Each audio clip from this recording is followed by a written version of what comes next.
तो इस नए चैनल पर आप सबका स्वागत है और मुझे बहुत खुशी है कि इस बातचीत के लिए आप यहाँ पर आए। मैं सोच रहा था कि किस टॉपिक से हम शुरू करें। बहुत सारे सुझाव थे, मेरे मन में भी थे।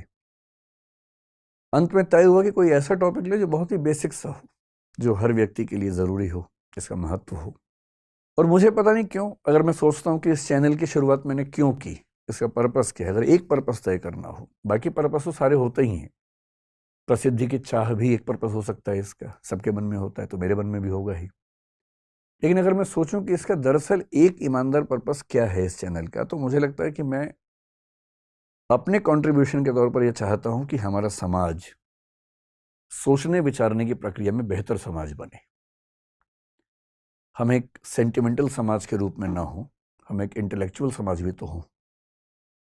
सामाजिक चर्चाओं में, विमर्शों में थोड़ी गहराई हो, चिंतन बेहतर हो। हम अफवाहों से क्यों बहें। इसलिए सोचा कि पहला टॉपिक क्यों ना यही रखें कि सोचा कैसे जाए, फैसले कैसे किए जाए। मैं क्लास में एक कहानी अक्सर सुनाता हूं पंचतंत्र की, थोड़ा बदल के सुनाता हूं। पंचतंत्र आप जानते हैं, विष्णु शर्मा का एक कहानी संकलन है प्राचीन काल का। उसमें कई ऐसी कहानियां हैं जो हमें नॉर्मल लाइफ के बारे में, सामान्य जीवन के बारे में एक लेसन देती हैं, सीख देती हैं। उसमें एक कहानी का नाम था, अगर मुझे ध्यान है, मैं स्कूल में पढ़ता था, उसका नाम था पंडित की बकरी। कहानी थोड़ी सी अलग थी, मैं उसे थोड़ा सा अलग करके आपको सुनाता हूं ताकि आज के परिवेश में उसका महत्व ज्यादा समझ में आए। कहानी ये है, मैं फिर बता रहा हूं, कहानी में बदल के सुना रहा हूं ताकि बाद में कोई हमला ना करे कि नहीं कहानी तो ये थी, बदल कैसे दी। उस कहानी में ये था कि एक पंडित जी बकरी खरीद के जा रहे हैं। 3 लोगों को लालच है कि बकरी खाएंगे हम। उनको बेवकूफ बनाने के लिए एक ने कहा कि कुत्ता कहाँ ले जा रहे हो, एक ने कहा कि आप कौन सा पशु बताया, मेरा 3 पशुओं के नाम बोले कि ये कहाँ ले जा रहे हो, वो कहाँ ले जा रहे हो। उन्हें कंफ्यूजन हो गया कि जरूर कोई बहुरूपीय जानवर है, तो छोड़ के भाग गए। मैं इस कहानी को थोड़ा सा मोल्ड करके सुनाता हूं कि एक बार एक आदमी एक छोटा सा बछड़ा खरीद के जा रहा था, सुंदर सा, और 3-4 चोरों की नजर पड़ी। उनका मन हुआ कि काश ये बछड़ा हमें मिल जाए, सस्ता मिल जाए, आधे दाम पे या उससे कम पे मिल जाए, तो क्या करें। तो उन्होंने एक साजिश की। बारी बारी वो उस व्यक्ति से रास्ते में मिले। पहले एक व्यक्ति मिला एकदम सीरियस चेहरा बना के। उसने कहा, अरे पंडित जी, बकरी कितने की ली। पंडित जी ने कहा, यार ये तो बछड़ा है, बकरी थोड़ा ना है। तो वो बड़े अच्छे से हंसा, उसने कहा, ये बछड़ा है, अच्छा। इतना कह के मुस्कुराते हुए निकल गया वहां से। पंडित जी को लगा अजीब गधा आदमी है, फिर देखा है तो बछड़ा ही। उसका उतना ही काम था, किया और निकल गया। अब वो आगे चल रहे हैं, करीब 100-200 मीटर के बाद एक दूसरा आदमी अलग जगह से आया। इनके बीच में आपस में साठ-गांठ है, ये इनको नहीं पता है। दूसरा आदमी आया और आते बोला, वाह पंडित जी, कितनी मोटी बकरी है, एकदम बछड़ा लग रही है देखने में तो। अब इसको लगा कि ये तो मामला फंस गया। ध्यान से देखा, बोला नहीं यार, मैं तो बछड़ा ही लाया हूं।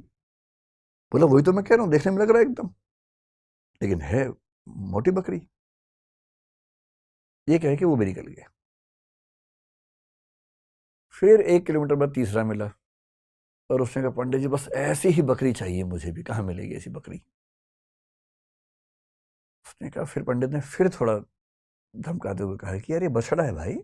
लेकिन अब वो दबाव कम बना रहा था, वो खुद दबाव में था।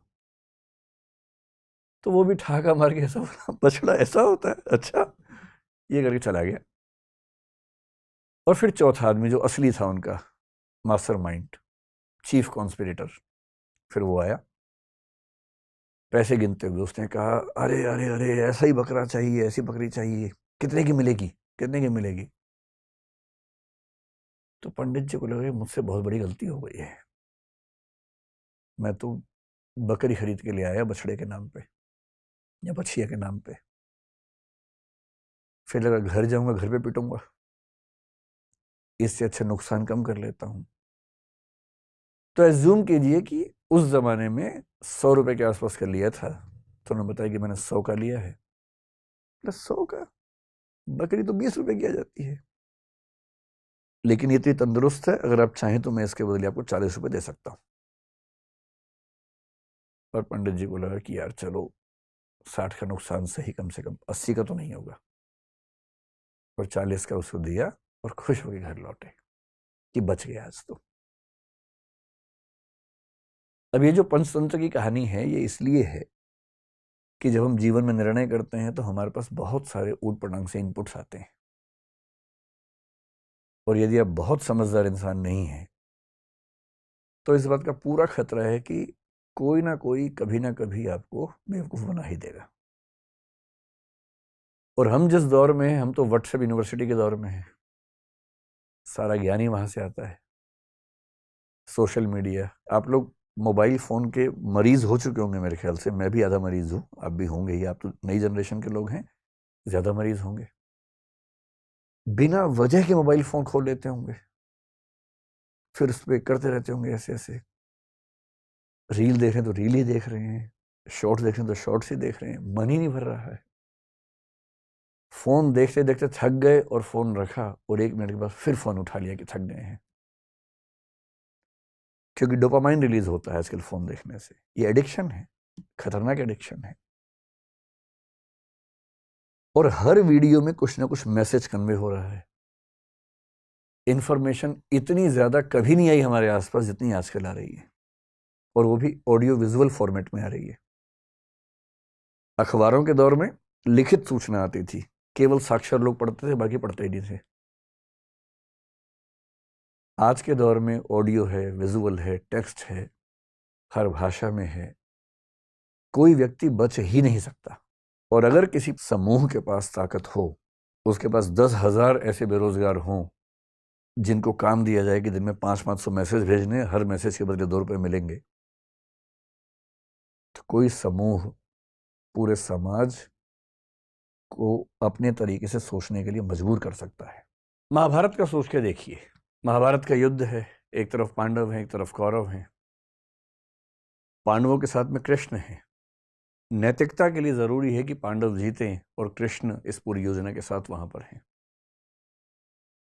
पर पांडव जीत नहीं पा रहे, जिसके कई कारणों में से एक ये है कि कौरवों की सेना में द्रोणाचार्य भी हैं, उनका पुत्र अश्वत्थामा भी है।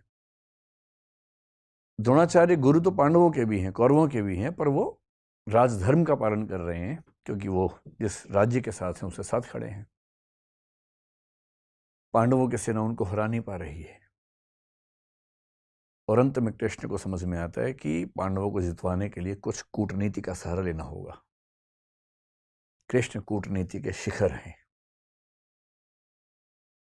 वो युधिष्ठिर से एक बात कहते हैं, पर युधिष्ठिर तैयार नहीं है एक गलत बात कहने के लिए, और अंत में कृष्ण अपनी पूरी कूटनीतिक ताकत का इस्तेमाल करके सिचुएशंस बनाते हैं। एक हाथी अश्वत्थामा नाम का, उसकी हत्या होती है। बात फैलाई जाती है कि अश्वत्थामा मारा गया। अश्वत्थामा द्रोणाचार्य के पुत्र का नाम भी है, और द्रोणाचार्य अचानक हताश होने लगते हैं।